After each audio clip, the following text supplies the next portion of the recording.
பார்வதி, அரோரா, கமருதீன் எங்களுடைய பிரச்சனை வந்து பெரிய பிரச்சனையாகுது. ஆதிரை வந்து பார்வதி கிட்ட சொல்றாங்க, ஏன் இந்த மாதிரி கேவலமா விளையாடிட்டு இருக்கீங்க, 2 பேரும் போய் உட்காந்து பேசுங்க அப்படின்ற மாதிரி சொல்றாங்க. அதை பேஸ் பண்ணி பார்வதி என்ன பண்றாங்க, அரோரா கிட்ட உட்காந்து பேசுறாங்க. 2 பேர் டிஸ்கஸ் பண்றாங்க, பேசிட்டு இருக்காங்க, பேசிக்கிட்டே இருக்கிறாங்க. அது எண்ட் ஆகிற மாதிரி இல்லை. ஒரு டாஸ்க் வந்து அவங்க 2 பேர் பார்த்தீங்கன்னா அந்த பேச்சை நிறுத்திட்டு போறாங்க.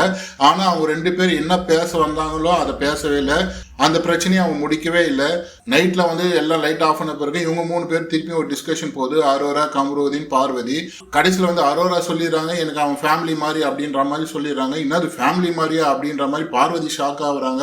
கமருதீனும் ஷாக் ஆகுறாப்ல, என்னது ஃபேமிலியா, என்னமா சொல்றேன், நான் அவனை ஃப்ரெண்டா தானமா நினைச்சேன், இப்படி திடீர்னு ஃபேமிலி மாதிரி சொல்றியமா அப்படின்னு கமருதீனுக்கு ஷாக் ஆகுது. ஷாக் ஆகுற மாதிரி நடிக்கிறாப்ல. உண்மையிலே வந்து அவருக்கு தெரியும் அரோரா வந்து நம்ம மேல ஒரு ஃபீலிங்ல தான் பண்ணிட்டு இருக்கிறாப்லன்ட்டு.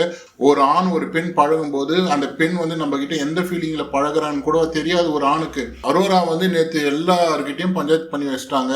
ரிக்ஷா, விக்கல்ஸ், விக்ரம் இவங்க கிட்ட எல்லார்கிட்டயுமே போயிட்டு ஓன்னு அழுது எல்லாமே எக்ஸ்பிளைன் பண்ணாங்க. அதாவது வந்து அரோரானுடைய ஸ்டேட்மெண்ட்டே வந்து பாத்தீங்கன்னாக்கா ஒரு விசித்திரமான ஸ்டேட்மெண்ட்டுங்க.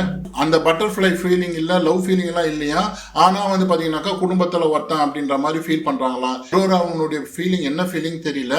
அதேதான் பார்வதியும் சூப்பரா சொல்லுவாங்க, டே இந்த 2K கிட்ஸ்னுடைய ஒவ்வொன்றுத்துக்கும் ஒரு புதுசா ஒரு பேர் வச்சுக்கிறாங்களா, நம்ம எல்லாம் பழைய ஆளுங்கடா, இவங்க எல்லாம் வந்து பாத்தீங்கன்னா 2K கிட்ஸ்ல வந்து பாத்தீங்கன்னா ஒவ்வொன்றுத்துக்கும் ஒரு பேர் வச்சுன்னு அவங்க பழகுறாங்க, நம்மளுக்கெல்லாம் இதெல்லாம் தெரியுமாடா அப்படின்ற மாதிரி பார்வதி வந்து போட்டு உடைக்கிறாங்க.